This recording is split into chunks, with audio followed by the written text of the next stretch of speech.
Hey, this is Jeff from the Loop Crypto team.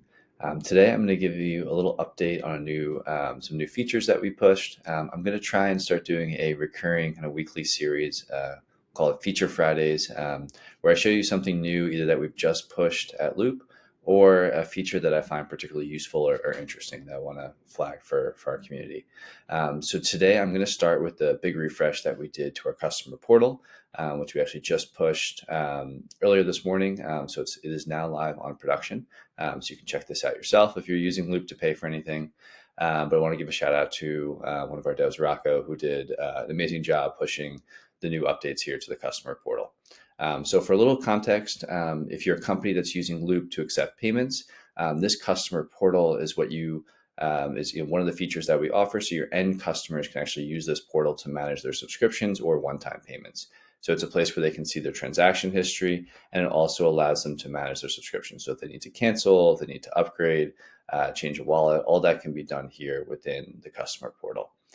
So I'm going to just kind of give you a little navigation here, and I will move my head over here to the right side so that I can show you some things over here on the left-hand sidebar.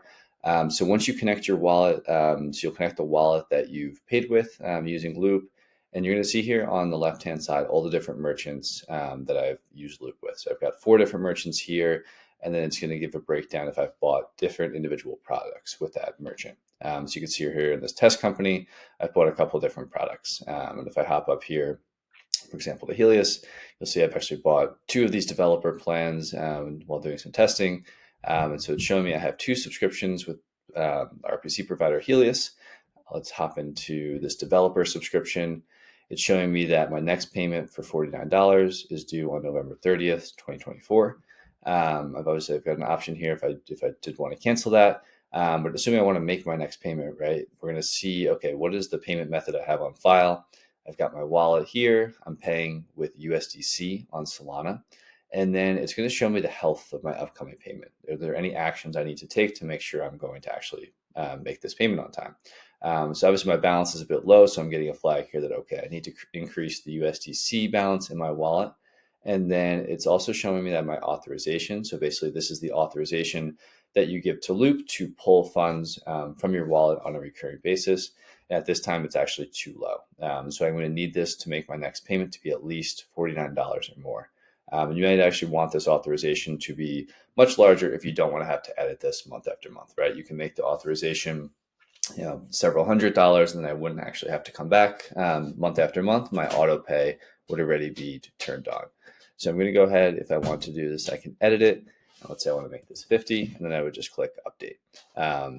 It would actually kind of toss out the video, the Loom video. So I'm not going to click here because Loom doesn't play well with my Phantom extension. But I would simply update that, and then my authorization would be up to date, and I'd be good to go for the next payment.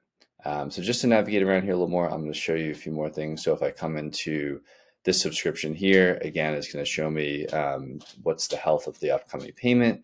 And then also it's going to show me down here my payment history. So you can see I've bought my first initial sign up was on October 21st. I paid $1.09 for this Rhinebeck plan.